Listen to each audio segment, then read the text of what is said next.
Welcome everybody to the Sunset Flip Wrestling Podcast. You're on for all wrestling, everything wrestling. What's up, fellas? What's How's it going on? going? What's going on, y'all? How you living? How's everything going? Pretty good, pretty good. Coming off that interview episode with Lisa Marie Varon. Yes, I love great I loved episode. every bit of it. It was I thought one of our most Notable. you could say that. Not even Definitely. that, I think it was just changing for us in general, just like the amount of eyes and different perspective of the wrestling business that we never really had known about and see, and just to hear like the stories and everything was fascinating. Again, it was a great interview. Yeah, definitely. Yeah, I was saying it was great, like from top to what bottom. what When she you had to have go somebody that's through. been in the business that she like has been there, done that, it's a different perspective that you can understand and learn from the experience itself. Yeah, no, like when we were doing the interview, one of the things that I thought was the most interesting to me was the origin of the Widow's Peak, Right. which she got it from Molly Holly, who got it from Roderick Strong. I thought that was pretty interesting for me because I didn't even know about that, and I'm pretty sure wrestling fans didn't even know about that either. So it's And just it, little things like not only that that, that just you knowing know. Roderick Strong's history is just so far, so deep, so many years down the line too. Everything Right. goes a long way. Just to A learn like lot of everything. stuff goes a long way. And the fact that, you know, she got it from Molly, who got it from Roderick, who we see Roderick today. She got it from Molly, who one of her biggest matches at Mania was with her. So it's like there's a lot of stuff you could break down and entail and like see how long the pipeline goes when it comes to moves, And just learning about those matches too. education. It So was it's it was like a great interview though. Me and Soto really enjoyed that. We know you couldn't be there because obviously you got stuck at work, but yeah, y'all you did know that it thing. was So the matters. We got it done. great interview. Great experience. Everybody got to learn. Everybody got to see new things, understand new things about the wrestling business. And someone who's like well respected. Agree. You know what I'm saying? Somebody who's willing to go and do interviews, with us and teach us and educate us about the wrestling world. So shout out to her. Shout out to Liz Moran. Great things. And however she goes about her business now, from this point forward, wishing nothing but the best. As always. Yeah. So let's get right into it. A lot of stuff's gonna break down with Wembley coming real soon for AEW. There's a lot. WWE's There's a lot. So we're gonna start off with Edge's future. broke my heart So when I found out that this might be his last match.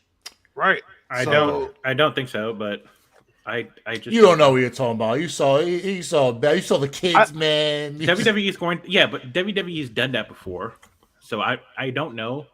And not only that, it's not the last time they're going to Toronto. I believe they're going to Toronto again in like October or something like that as well, or November. Well, One of those. Like, his last match in Toronto, he'll be back.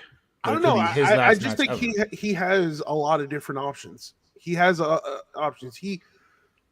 So right now that was his last contract, his last wrestling match left in his contract. His Mhm. contract supposedly is up at the end of September, early October, right?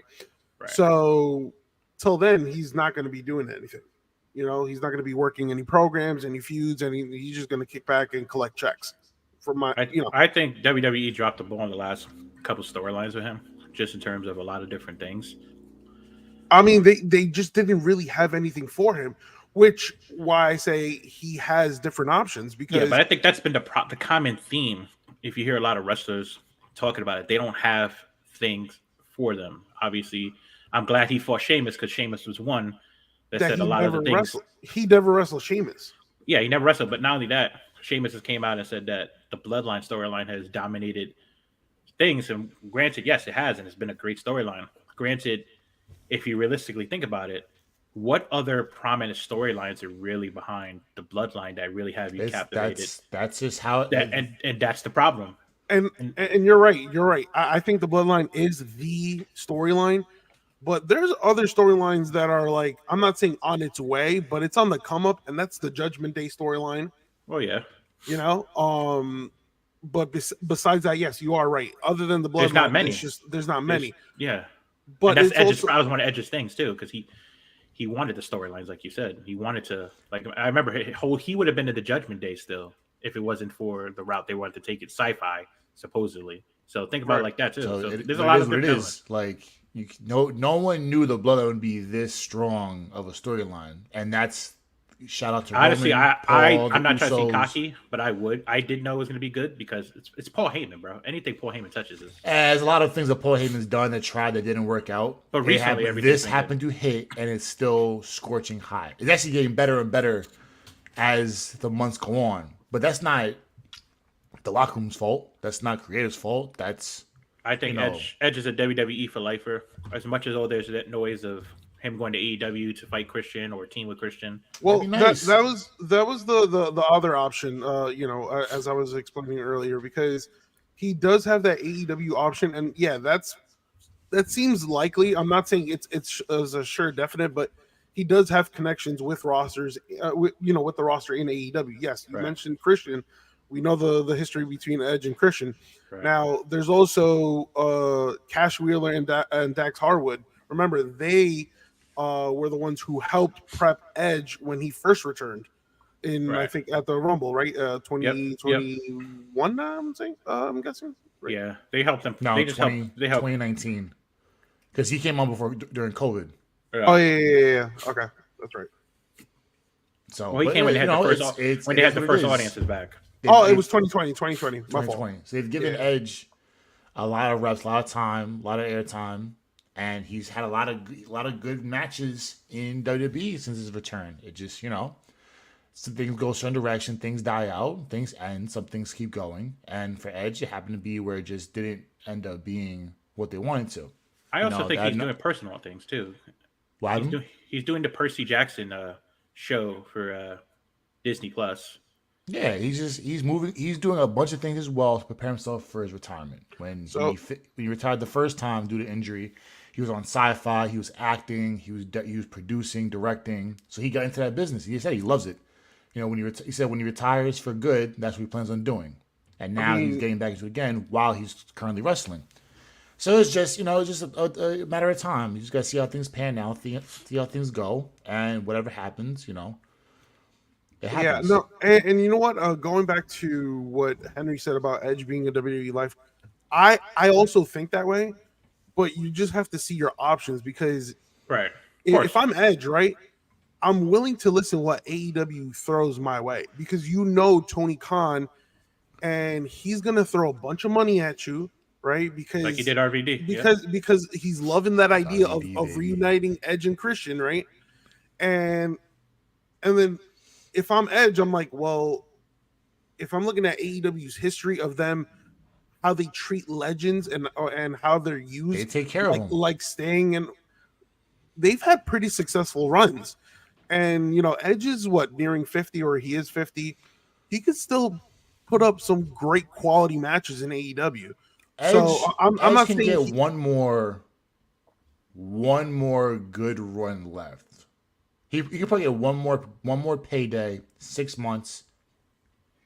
And I mean, I can see him doing 2 matches. If he goes to AEW, I see it being 2 matches, and maybe a 6-month contract where, he fights a singles match against a dream opponent, whoever that may be, the first one, and either I would say probably Christian. Honestly, he's 49. Him and Christian, 50 on the 30th of October. Him and Christian in AEW, but.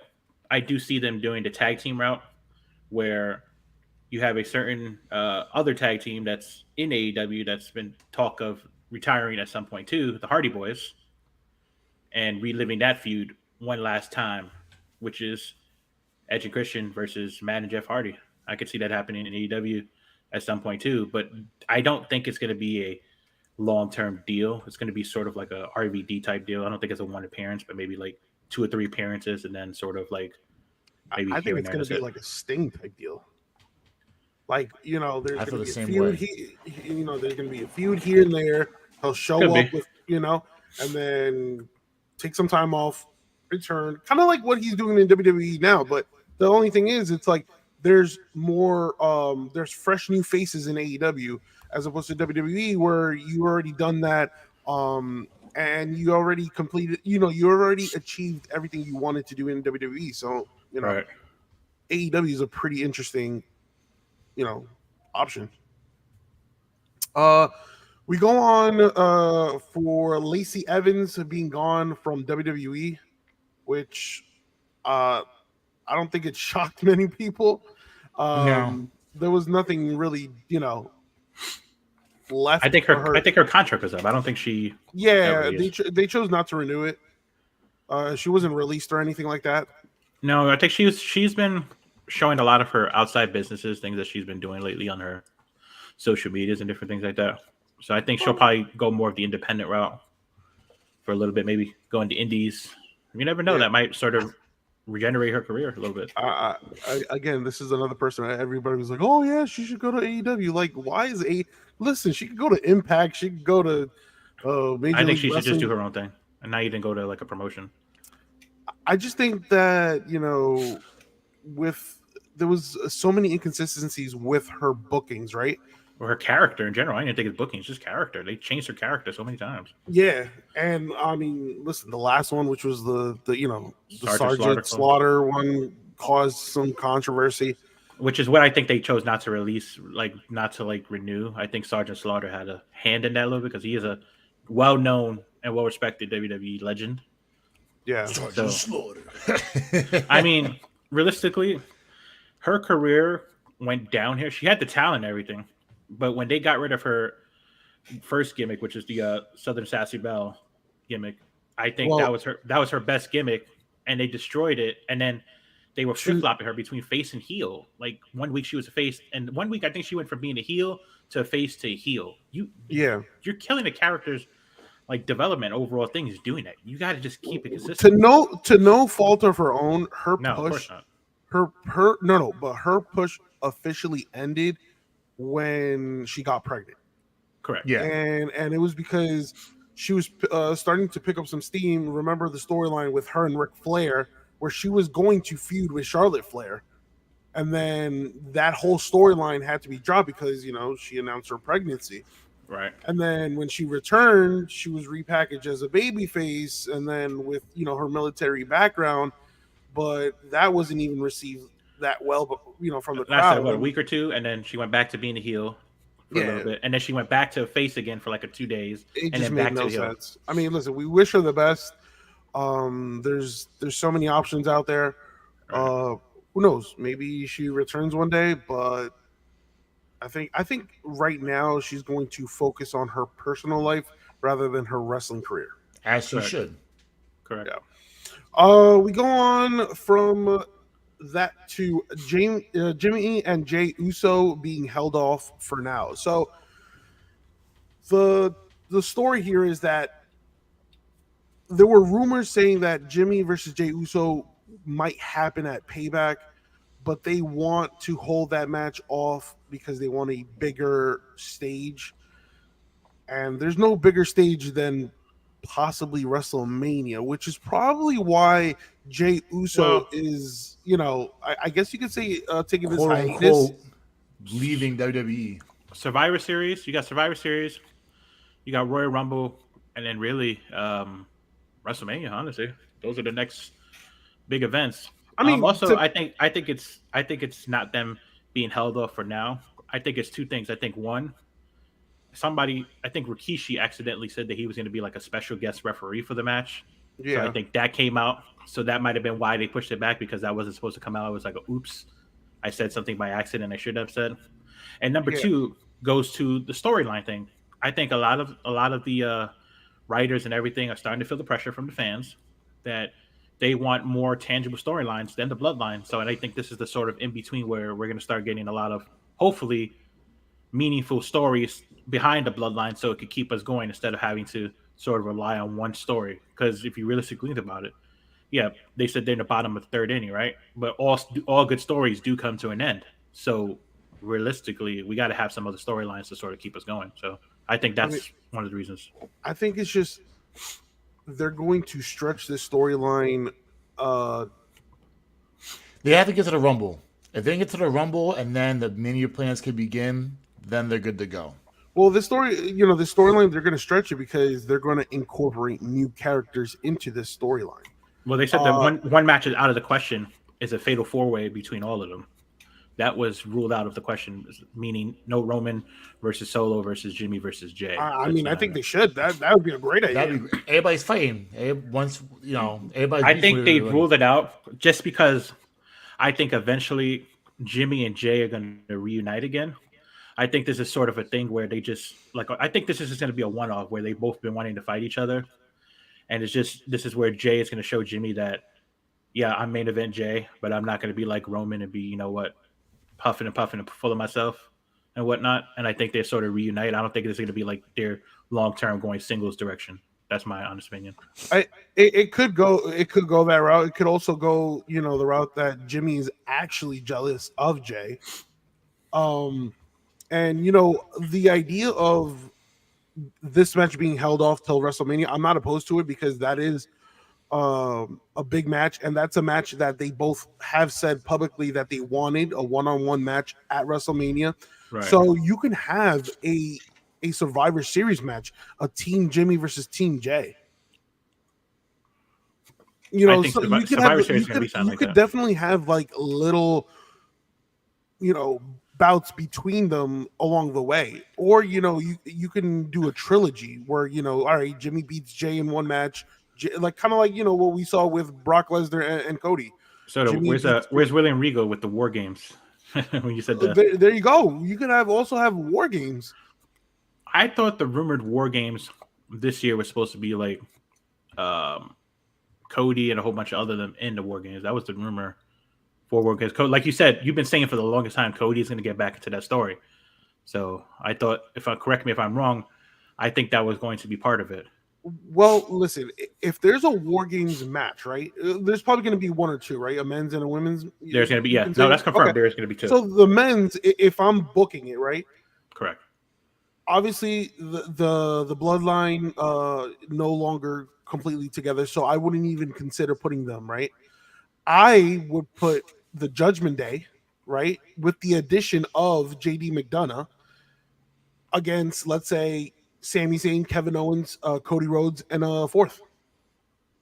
Who would the That fourth was be? one of the matches that was tossed around. The other one I heard was Roman and Solo doing a partnership with two or three people from the Judgment Day and having sort of like an alliance where it would be, well, now it makes sense since Jimmy's sort of like in between. I don't think Jimmy's technically out of the bloodline, but I don't think he's technically in. So he's sort of the wild card. Let's just call him the wild card.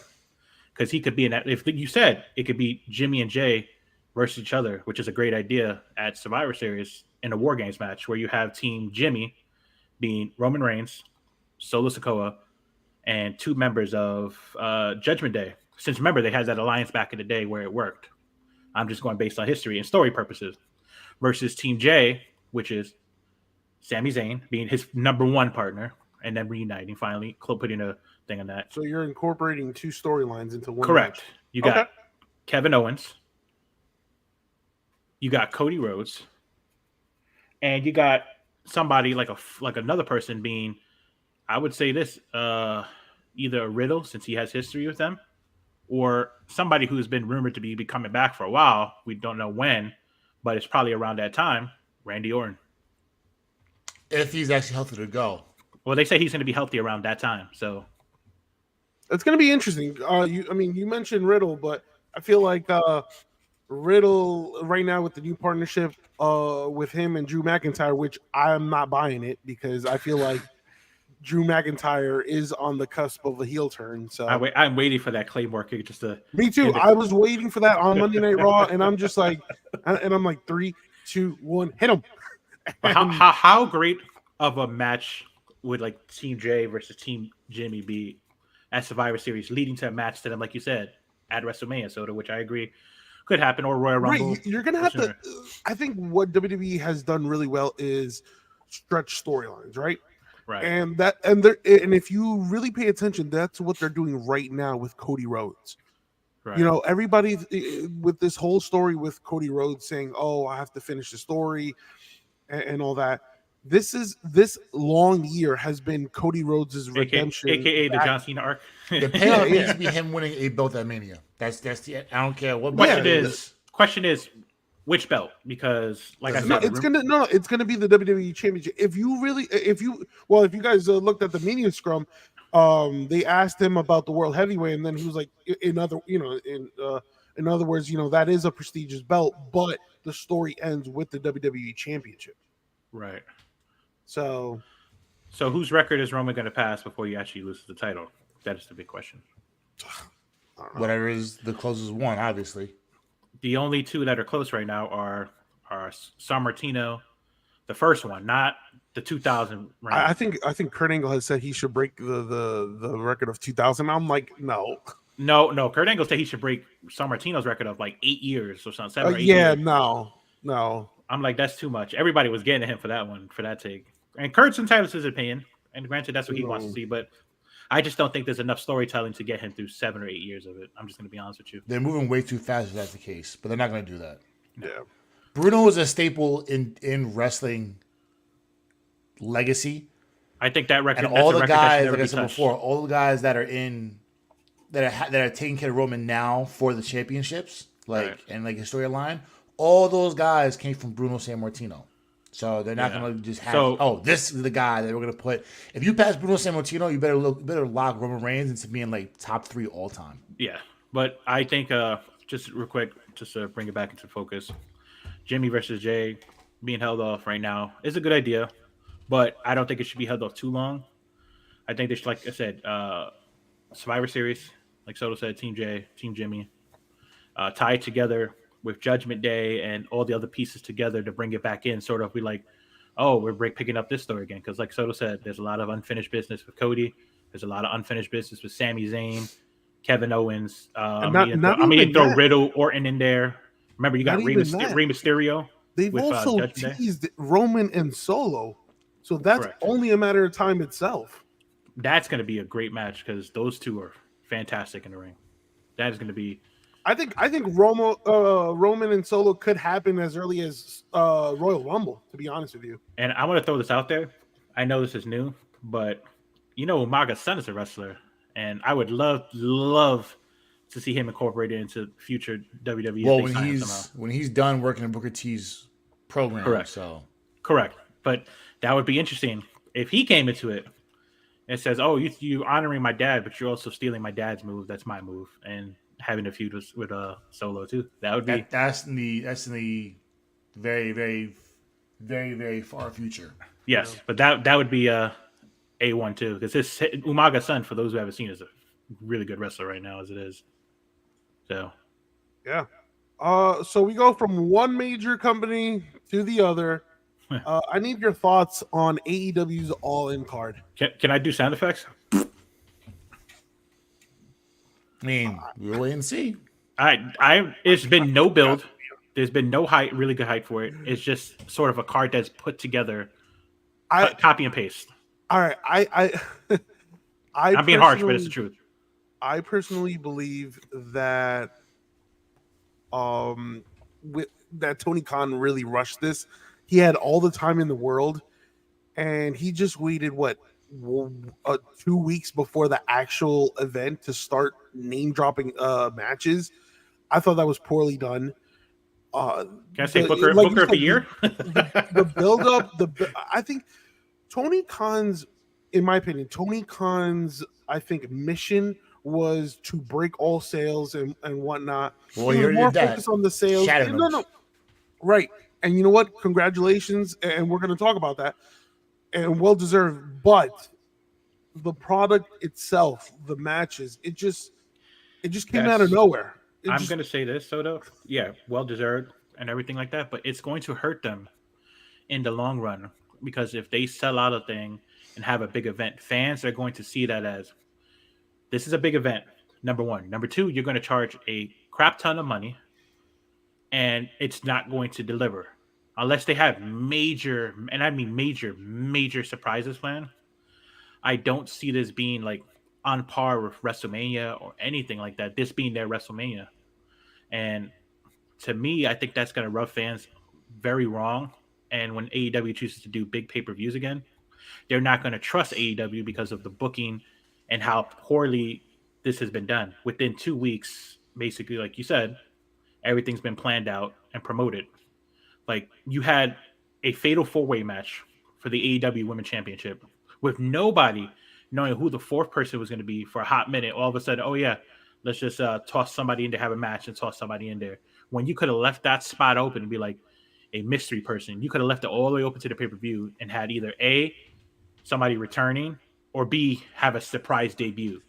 Because that way you build anticipation. But the way they did it, and this is not a knock to like Britt Baker or any of them, because like I said, Britt Baker's been carrying for a long time.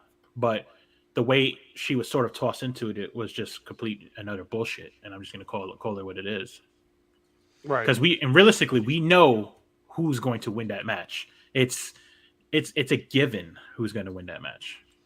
Me and Soto have had this conversation outside the podcast. And we'll see. We'll see when it goes down, because the last time we all had, or you guys had your stance on these things, the pay-per-view happened to be pretty good. I forgot which one it was. It actually was. There's no help. The quality of matches is not. It's just the build-up. It's just the last minute. But it pays off when it's like, oh, that actually was a really good pay-per-view. It doesn't though. That's the thing, because if you have a shitty build-up, you can have a quality match, but a shitty build-up, it takes away from the quality of the match.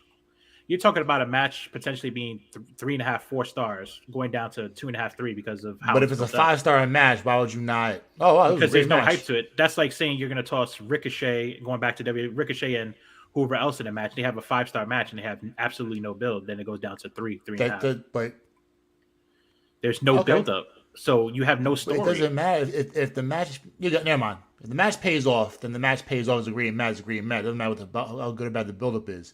Probably was a great build-up in a shitty match. I mean, you can't take away how two wrestlers do great work, regardless of how bad. That's not on them. The only match that has some substance to it, but it's just the build that's been interesting, is MJF and Adam Cole. Well, that was playing 3 months ago. Correct, but I'm saying that's an example of good build. But some of the other matches are a little bit more like not on par. Like, I mean, yeah, you got Adam Cole and MJF competing for the tag team titles in the opener. I just see it this way. All right, so you mentioned MJF versus Adam Cole. So on the 0 hour, you have Aussie Open versus MJF and Adam Cole. They're in the open hour. Yep. And by the way, we're not. We're just gonna list the matches real quick right now. That's fine. In an upcoming episode later this week, we'll give in our predictions on this AEW All In card. Correct. Then you have Chris Jericho versus Will Ospreay, which was set this week. Makes absolutely no sense, but all right, there you go. That's one match. And Ospreay is amazing. So okay, next one. To each his own. Kenny Omega, Hangman Page, Ibushi versus Juice Robinson, Jay White, and Takeshita. Another match that was just made. Yep. This week, another match that's going to be all right. Good match, I mean, no, that might be a good. No, it's good. These are going to be good matches. That's not what I'm saying, but I'm saying that you turn a match that has potential to be 5-star, 4-star down a little because, like you said, there's no build. It's just sort of put together. So then you have Darby Allin and Sting versus AR Fox and Swerve Strickland in a coffin match. That might be a good one, and they have been building up with, correct to that. Then we have the Stadium Stampede, which is the wild card, I think, because it's Eddie Kingston, the Lucha Bros, Orange Cassidy, and Best Friends versus the Blackpool Combat Club and 3 mystery partners. Now that's where you have the element of getting a debut or a surprise or a return. That's where you could do something, get some noise back. So that has potential, but if that winds up being because that has a lot of people thinking, all right, so then who's the 3 mystery partners? Right. And you're trying to look, at the roster, and it's like, all right, which 3 partners can possibly team up with the Blackpool Combat Club, Then you have the AEW World Tag Team Championship, FTR, and the Young Bucks. See, you don't need a build up there because there is a history already within those 2 tag teams, for a long and time. You already know the chemistry that they have, so you already know that match is going to be a banger. The AEW World's Women's Championship. So you have Shida, current champ. You have Toni Storm, former champ. You have Britt Baker, former champ, and then you have Saraya, who hasn't been champ. And I think the route goes with Or me and you both said off podcast is Saraya. But I'll share my predictions later this week. But I don't know. I feel like that was It's that just in her match home. was It's not really a fresh. prediction. It's in her home country. I mean, let's be honest. But not only that, it's just like the buildup has been weird, and then you're sort of having Saraya and Tony Storm fight each other in a match. Where I know they're going to team up, but just logistics of it, they're in a group, the Outcasts. So again, it's just weird booking to me. Yeah. And like I said, Tony Storm's booking as champ twice has been, And unfortunately, then you have the AEW World Championship, which is MJF versus Adam Cole, that's going to be a good in match. which you can absolutely expect a swerve. That's all I'm going to say. I'll probably dig into that in the upcoming episode this week, but I feel like you're going to see a swerve there. But I mean, it's okay, but I just felt like this card. I think there's with going to be so more many matches added during the week. fans, this is like a WrestleMania type event for AEW, which I just thought you could have put more thought into building and not just because I look at the card. Out of these 8 matches, like 3 or 4 of them were made within like the last week.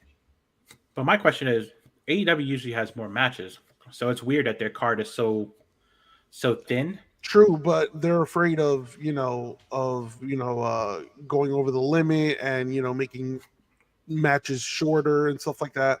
Well, they're probably going to book another. I would say probably another. I'm going to just throw out. They're probably like the 3 or 4 matches, just to fill in the gaps. Obviously, because I'm sure they're probably going over the matches. Remember, we still don't have people like Christian involved. There's Jungle Boy, Jack Perry.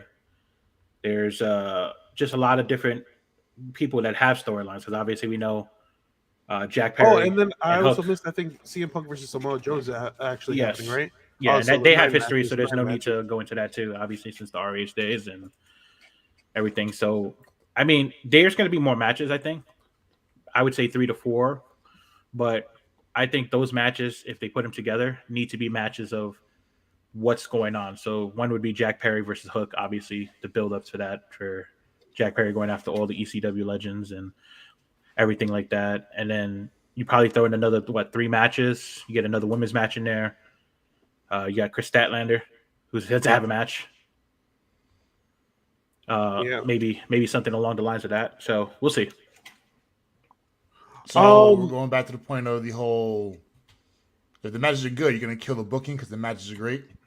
It's not killing the booking. It's just star rating goes down because of that, unfortunately. All right. It makes sense. You got to think about it for booking purposes. A lot of the bookers, yes, they took away from the Jey. Just to give you an example, recently, the Jey Uso versus Roman Reigns match was giving, I want to say it was 2.75 or 3 stars out of it, because they said some parts of the booking felt rushed. And even though the match was fantastic, they said some parts of the booking were rushed. So they said that it took down some of the highlights from the match because of that. Unfortunately, that's how they do it. But I'm not saying that, but a build-up for a match is important. I'm not going to respond. That should make no sense, but I'm not going to respond. You can respond. No, it's a podcast. This is a podcast. It's a podcast. This is a podcast. The match is a 5-star banger, and you're mad because it was booked 2 weeks prior. What are we talking about here? You're gonna critique 2 wrestlers. That's creators' fault. That's not the wrestlers' fault. The wrestlers put out a banger. Oh, that's not. But that's 5-star match. That's how they see it's it. Not a 5. Right. It's like a 4.5, 4-star because the booking was bad because it was booked 2 weeks. That's how prior. they see it, though. That's the thing. How do you see it? That's what I'm getting. I'm like, why? No, I don't think I don't think match things like that should be booked in 2 weeks. I disagree with that kind of stuff. But doesn't if matter they have a good match. If you have a good match, but there's a put storytelling. That way, but you're gonna go there. Oh, it was a great match. No, that's terrible because it was booked 2 weeks ago. It could be a great match, but all right. What if it was a terrible match? It's a terrible match. That's on the wrestlers. I'm not gonna critique. It can't always be on the wrestlers. That's one thing. That's one thing I learned from the interview. For bad booking. If you're given a great match, right? If you're given a great booking, right? Like, what could I use? I learned this from the interview with Lisa. Sometimes it's not always on the wrestlers that have bad matches either. Like it's not on them. Sometimes like if it's a banger match, there's a banger match. If 2 wrestlers just don't got it as a bad match, that's the wrestlers. That's not the bookers or whoever's running the match, whoever produces the match. Correct. There's the producers, there's the agents, there's different. That's on them for setting up the match. But like bad gimmicks, like bad segments. But you guys, if the wrestlers can't do it, then the guys think rest the is Roman then that's Reigns- on them. I'm going to give you an opposite example of sorry. You guys think the Roman Reigns versus Jey Uso match? I'm not talking about do you guys think that match was a 2.75 out of 5? Yes or no? No, The Reigns Uso match? Reigns and Jay, was that 2.75 out of 5? Yes or no? no. No, it's like a 3-5. Okay, they gave it 2.75 because of the storytelling. That's what I'm trying to give an example because they said the build was a little bit weak for it. But what I'm trying to say is you have to, if you got to make something make sense, a match to have a payoff and make sense. Yeah, the match could be a great match, but it kills it when the storyline is not there and things are not doing that. It sort of takes a little bit of the momentum from the match. Yes, granted, Jay and Roman put on a great match, but I'm trying to say with this AEW card, I'm a little hesitant to say a lot of these matches are going to be good because we don't know what the long-term booking plans are for it. Is this going to be a short-term feud? Is it going to be one and done? That's the scary thing. My issue is not with the quality of match. My thing is, as a Storytelling wrestling fan, booking? it's my interest, right? So Correct. That's when another you're thing, booking when you're booking MJF versus Adam Cole for 3 months and the way they've been booking it, that's the match I want to see. I mean, I want to see the rest of the card, obviously, but that's the match that I Well, yeah, want to because see. Right? it's been Now prominent. when I see Chris Jericho versus Osprey, fine, No. I want to see it, but my interest could have been greater if it was booked within more time. I'd rather see I'm not saying Omega versus listen, they can Ospreay have than that. a 1 or 2 star match, and then we can critique them later because that's what that's what people do, Correct. and that's what podcasts are made for, Just to wrestling fans in talk general about- critique it. Yeah. right. But my thing is my interest level. That's where I'm saying. Like my interest level for All In is there, but I feel like it could have been higher with more preparation, with more matches announced within time, Correct. and stuff like that. More build up too, more storyline build up too. Like just having it make sense. Like, yeah, not saying that Ospreay versus Jericho won't be a good match, but it could be a better match and have more interest and appeal if it, like you said, was done better, it was done earlier. And that's the problem I have. But again, we just have to wait and see how it all plays out. I guess, yeah, you're right. So let's talk about AEW's record-breaking attendance that we mentioned earlier. They're doing the Vince route. We're gonna announce we have 120,000 when there's only like 8,000 people. Because no, I saw an article on that. I think it was on X. They had the community notes, and they said when they said there was 120,000 people, it said Vince McMahon said there was 120,000 people because he counted the ushers and all the workers in the building and everything like that. So I wonder if AEW does something similar to that. Yeah, no, listen, shout out to AEW for accomplishing that, Well, they got a one up on WWE getting that stadium before them, so that's definitely another one up for them too. And I'm happy for them. It's another promotion, breaking records, making history, and taking the European route, going overseas. Right, and that European crowd is one of the hottest ones in wrestling in general. Yeah, so I could see that. So you know how AEW is talking about growth in their general as a company.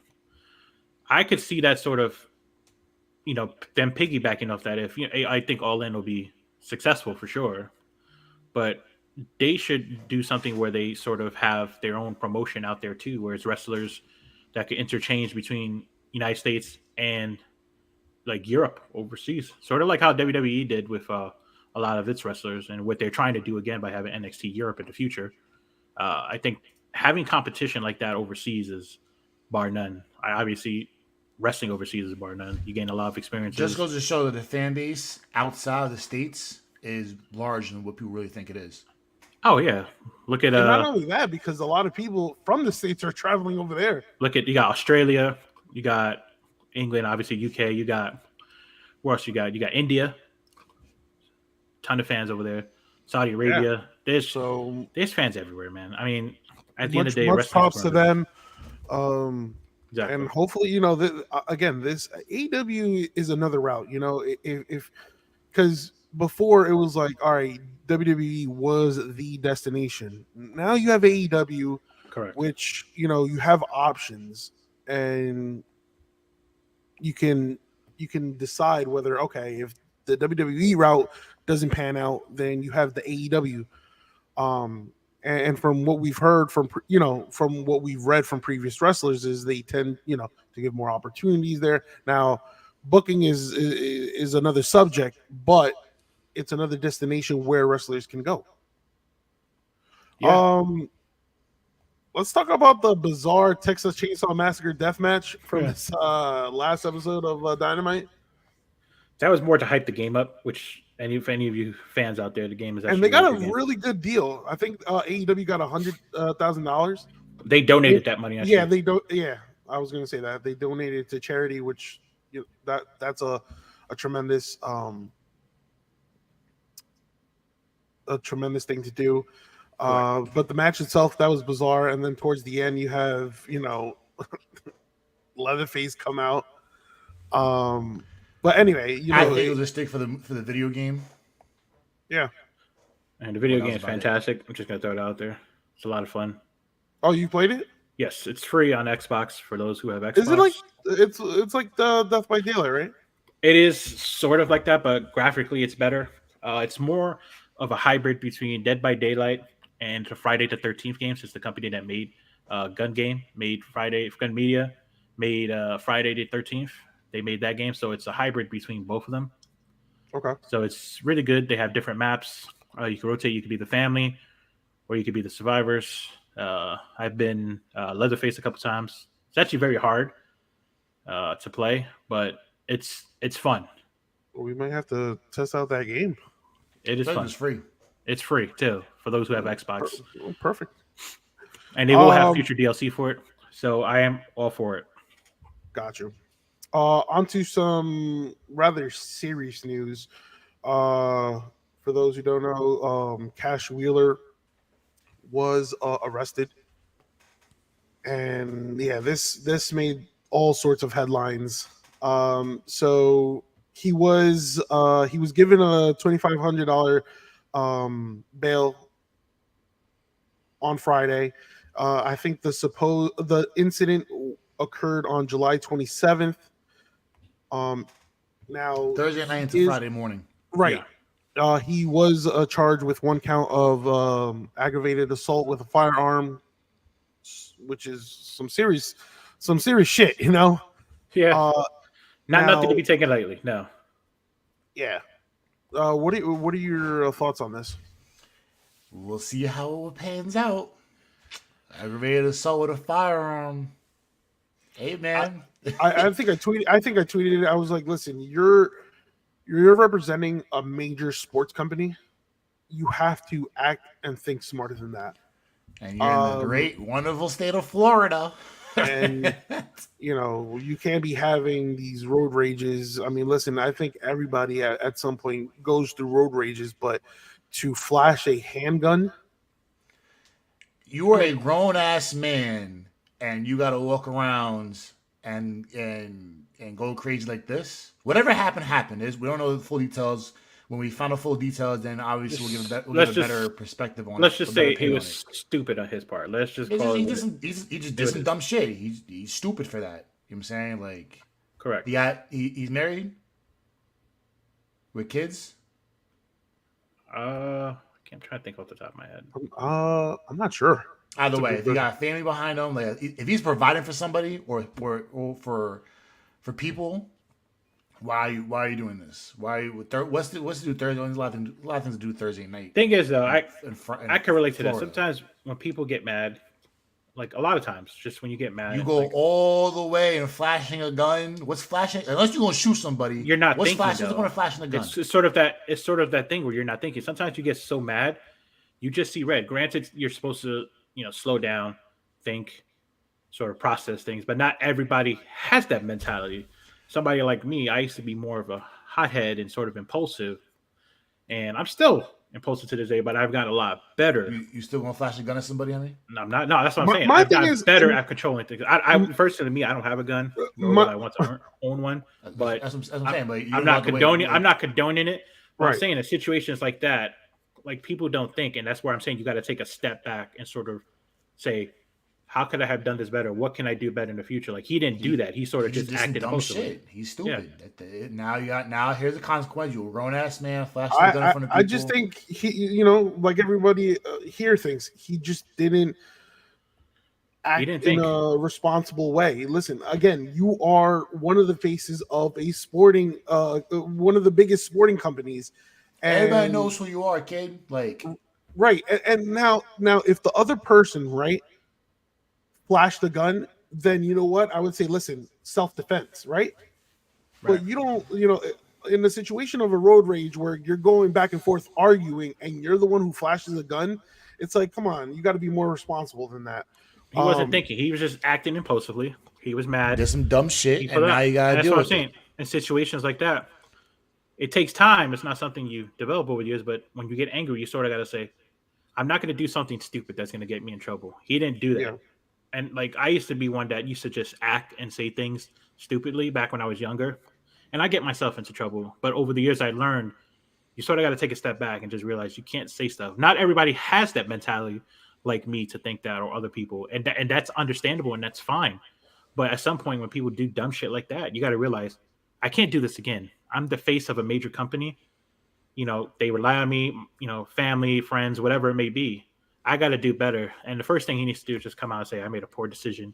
I made a terrible mistake. Yeah. This won't happen Well, again. listen, the first step he is doing, he is cooperating with local authorities. And that's a big thing. Yep. So, good job of taking that responsibility and trying to fix the situation. Now, in regards to his status for AEW's event All In, well, he was not asked to surrender his passport. So that would mean that, he is available to fly overseas for the event. Now, what happens after the event? Like, I don't know, I don't know what's going to happen with him, to be honest with you. Because if convicted, if I'm not mistaken, I think he's punishable for up to like 5 years, right? For that charge? Yeah, but more than likely, he'll probably get like some type of plea deal where he doesn't really have to worry about that kind of stuff, I think. Or he'll probably be on probation or something? Probably Probation. I could see something along the lines of that. I don't think he's going to face major time or anything like that, especially if he doesn't really have a record of it. It'll probably be more like a probationary thing, Yeah. whatnot. He'll probably have to do like I'm say it probably like anger management and gun safety or something along the lines of that. Right. Because I know you're allowed to own a gun. It's part of your Second Amendment rights, and all for people having their rights. But it's just being responsible with what you're allowed to do. That's the main issue. Just be better. You're a grown ass man. You're one of the more respected people in the business. You're one of the most well-known wrestlers in the business. Well-known people in the business. So do us all a favor. Your standards are held higher than others, and he should know that more than anybody, especially because he's a public figure. Do better. Yeah. I will say that about anybody in the wrestling business, any athlete, any celebrity. You were put in a higher standard than everybody else. Do better. That's all it is. Yeah. And we close the episode off talking about Bees Boy, CM Punk. Oh God. The Hooray. drama around this man Taking over AEW and now taking over the podcast. I don't understand why this is an issue because he's been doing this since he got into the business, and this is just the kind of guy How he it's is. not an issue, AEW is laying in bed with this man. bro. They should have done let him go, but you know he what? still has lawyers and everything involved telling him he can't even talk about the case that happened with the Elite. That sounds like an AEW problem. That sounds like to me. both. It sounds like an AEW problem and his problem. So Listen, problem. CM Punk, the wrestler. It sounds like a Tony Khan problem. Correct, but CM Punk, the wrestler, and I'm not going to take. Also sounds like a CM Punk problem because, again, he's letting his ego and his intense feelings get away over things in the business. But he's always done though. That kind of stuff should be handled behind the scenes, not put out there for the world to know what's going on. Yes, controversy in wrestling happens all the time. We know this. But to a point is when is enough enough? We already know he had bad blood for Hangman Page. We already know he has problems with the Elite. So my thing is, why is he causing more problems. Again, saying stuff about because Hangman. that's who he is. He pushes he pushes buttons, and Yes. everywhere he goes, Not the good buttons, shit though. That, it don't matter. He pushes buttons nonetheless.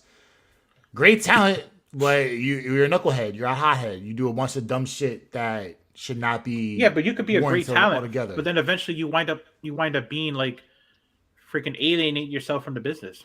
But I'll give that's you a what person. happened. That's yeah, what and I'm gonna happened. give- I'm gonna give I you think the that's what happened exact- in Ring of Honor. That happened in WWE. Guess what though? And it's going to happen in I got AEW it. too. I got a good example of somebody who's done that and is trying to rebuild their image now. A talented wrestler, but said a lot of dumb shit, is a hothead, and does stuff. Tessa Blanchard. Mm-hmm. Look where she's wrestling at now. To compare to almost having a contract with WWE, AEW. She wrestled Impact. She badmouthed her way there. She said a lot of inappropriate things. She's a hothead. WWE didn't want to sign her. They don't want But- to touch her with a 10-foot pole. Yeah, AEW. exactly. W but- didn't want to sign her. AEW didn't want. Nobody wanted to sign her. No, they wanted to sign her, but she's a But they didn't. hothead. But they She's didn't. a hothead. That's the Right. problem. Right. I was 100%. But they didn't. But look, what I'm saying is, what I'm Tony trying to compare Khan- the example. What I'm Tony trying to compare the example Khan is like that. did it, and now that's his problem. Correct. It is his CM problem. Punk but is what I'm trying- 44. Same thing with Wheeler. Grown ass man. You should know better. But he What I'm clearly trying that's to who say he is is. he That's can who he is alienate. then. That's who he's always going to be. And that's a problem when it's all said and done.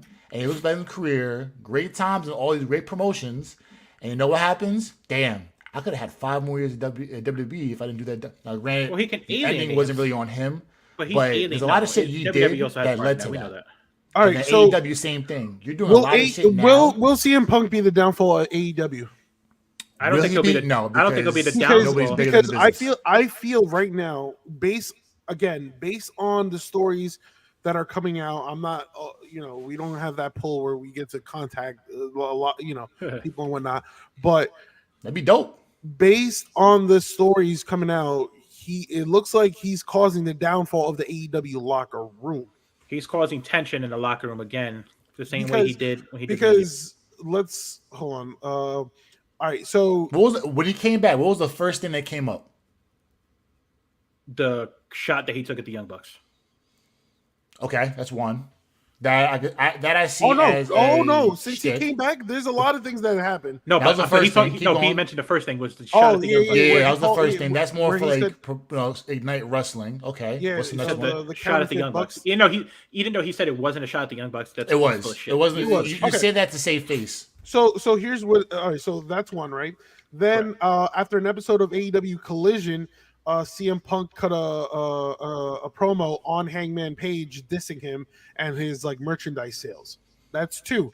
Then he played a part in the removal of multiple AEW stars from Collision, which included Ryan Nemeth, which is Dolph Ziggler's Yes. brother, Matt Hardy, and Christopher Daniels. For you to remove Christopher Daniels, who, by the way, is the head of talent relations, that just means that you're just walking all over Tony Khan.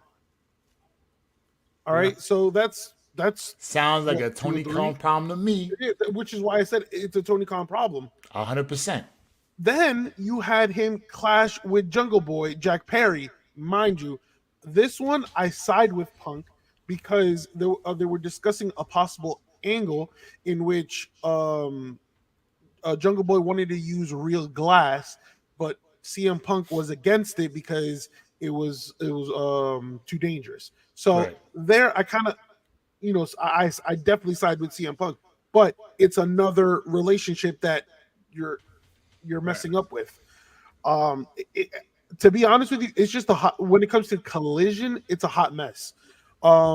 It's a CM Punk. It's CM Punk But show. and wasn't it's this a hot something that was mess, going like you to said. eventually happen regardless? I'm sorry, what? Was this going to happen regardless how bad it's going to become with Punk being involved? Whether it's Punk saying something or not saying something because of the locker room. I mean, No. I think that's Tension? why it's a Tony Khan problem because right now in Dynamite, right? If you want to take, let's take Dynamite. Dynamite is the Elite show, Right. and the right. Collision One show. is CM Punk's show. Mhm. You don't need input from current wrestlers. Now, if they were retired, then that's fine. They're retired right now. But listen, if I'm if I'm an EVP, right, Right. I'm gonna look out for my guy. I listen. My priority is gonna be the whole locker room, but I'm gonna look out for my guys as well. That's what the elite is doing. CM Punk is looking out for his, His himself, best interest. Yeah, exactly. and who he's worked closely with. So it's just a big cluster right now.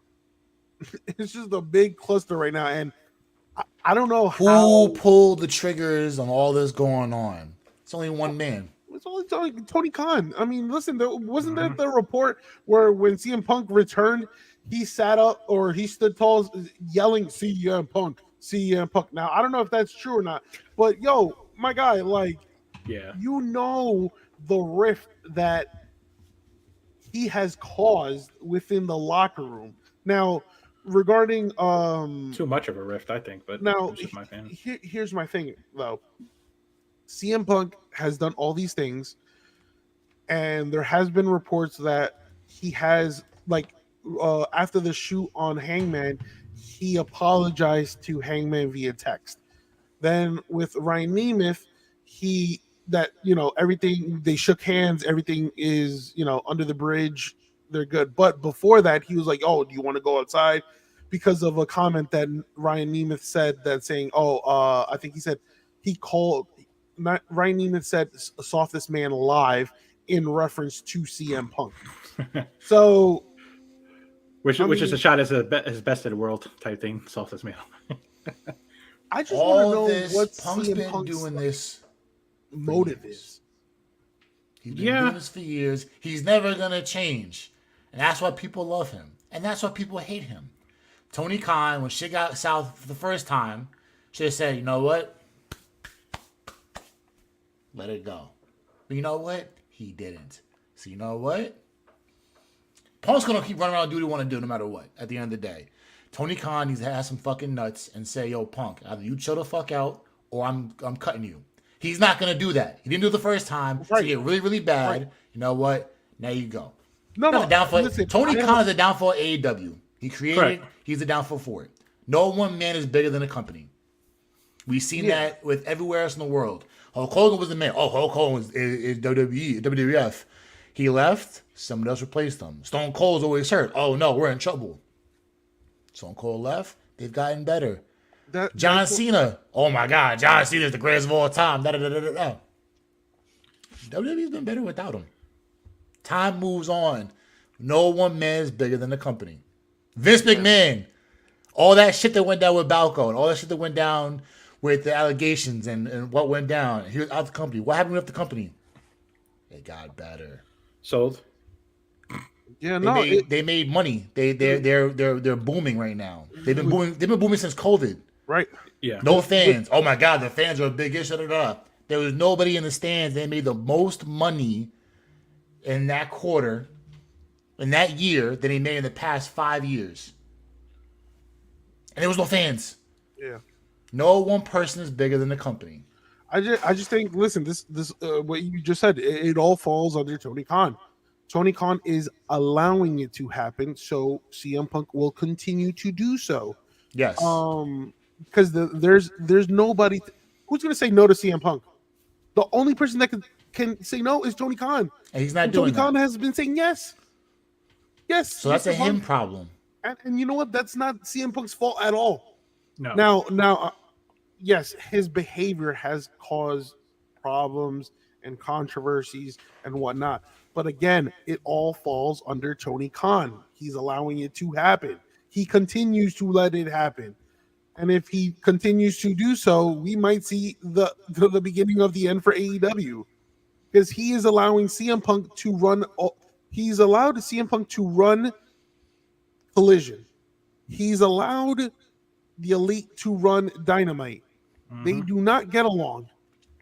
What are we doing You gotta here? make a decision. But that's What are not we Punk's doing decision to make. That's Khan's decision to make. And it's just, it is what it is. It's gonna get nasty work being done, and you know what? It's under Khan's supervision. And that's going to allow the back room, the guys in the locker room and the girls be like, yeah, I don't want to be in this toxic environment. Yeah, no, they're not. And you know what? Not saying that AEW is, but I feel like they're going to be fed up with the whole situation. They're going to get to a point they don't want to deal with it, and they're pissed off, and Yeah. it's fine, and that's understandable. I mean, would you want to deal in a situation that's toxic 24/7? I wouldn't. No one wants to be in a wild work environment. No, not at all. So it is what it is. That sounds like a compound. Punk will do want to do regardless. He want to do that in Ring of Honor, they let him go. Punk want to do in WWE, they did him criminal, but they let him go. He had Yeah, a part. he He does had a that. part in that too. I think WWE just got fed up with that bullshit, and I'm just gonna keep it Yeah, real. but they did him super criminal. Oh, But at the yeah, end of the day, of course, bro. They released him what on his you- wedding day and what everything. you Yeah, I did know. leading up to it is still what you did leading up to it. Like he was doing some shit and the whole back and forth, and WWE, as the mafia that it is, said we're not doing this and booted him. That was Punk, right? Yeah, Punk had a lot On his of on his validation wedding when day. he said WWE. Let's call it what it is. But On his wedding day, bro. they still got rid of him because of how he was acting. Yeah. To AEW again. At this point, he is who he is. He's always been who this is. He's not gonna No, change. he's never. No, exactly. He's never going to change. But again, like But that's if still I'm my Tony guy. Khan, I'm not going to let somebody run my product. I'm not going to let somebody run my baby. It's like me telling me, yo, B, and if I have a kid, yo, take care of my kid. Like, What? no, it's mine. That's- No, but you get the reference. Yeah, I was like, what? I mean, I'll babysit like for a couple hours. Nah, I'll be back in a week. A week? What you mean a week? Yeah, It'll be a no. fucking father. I don't know. Again, it's Tony Khan has to show some sort of authority and not just be like, yes. He needs yes, to grow yes. a pair of balls. And that That's how about goes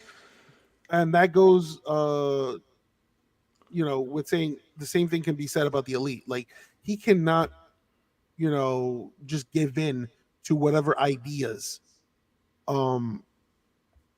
they come up with, and Punk comes up with. You have to put ideas forward that would benefit the whole locker room, So I don't know. It is what it is. We'll see what controversies come up next, but he This has is to Khan's grow. problem to resolve. He has to grow a pair of balls and take charge and do what he needs to do. but I'm just He's saying not. So you know what? The image from the asylum. That's I'm just what saying happens at every business. for a company that's relatively new, there's been a lot of problems. That's all I'm saying. Yeah.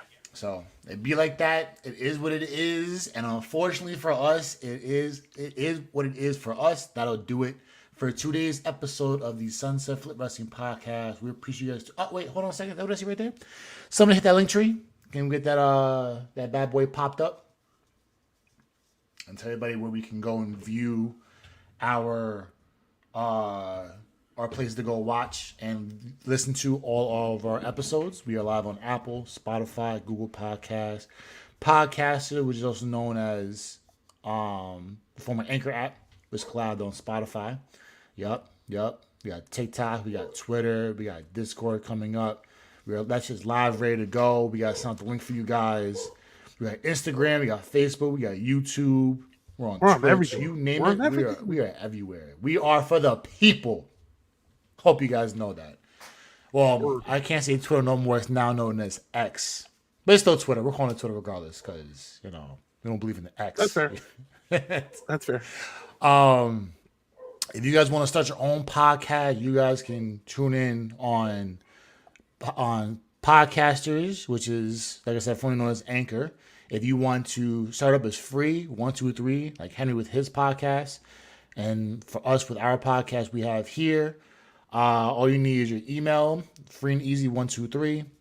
If you want to promote and go live with your podcast and market it, you can use StreamYard, which is what we use, with a small nominal fee per month. You'll be able to do what we do now.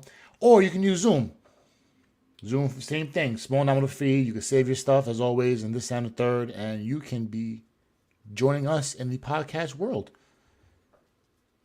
Gotta love it. So, that'll do it for us. What's the game plan for y'all today, boys? That's I don't know. Just chill. I think it's just chill back and relax. To be honest with you, Me too. Not bad. chill back, relax, watching movies, and get ready for another week of wrestling. Yeah, but it's a busy week. We got a busy Yep. week coming up. Yeah. We Oh. have what Raw, NXT. Yeah, well, obviously all the shows, but Usual Raw NXTs. we do have a episode coming up this week to cover AEW's All In. So stay tuned for that. We'll break down the matches and we'll give in our last minute predictions. It's gonna be lovely. Yeah, Mets play at 2. I got to work out at 7, so I got ready for the semi-pro team. It's gonna be lovely. You guys want to run some Xbox? I'm gonna eat some food. Yeah, I'll be on later. Well, I gotta do that too. What do you eat? Whatever my parents cook. That's leftovers. Hey, what you got? What'd your wife make? I have no idea. I got to check when I go downstairs. You probably have a nice buffet ready to go. And me so gonna fight for our life in the fridge. Crazy. Now, we have this French bread here, so maybe a big sandwich. You got a baguette, yo. So you hear that? Yo, Henry eating good over there. That's crazy. Yo, get me out of here, man. I'm starving. Till next time, guys. All right.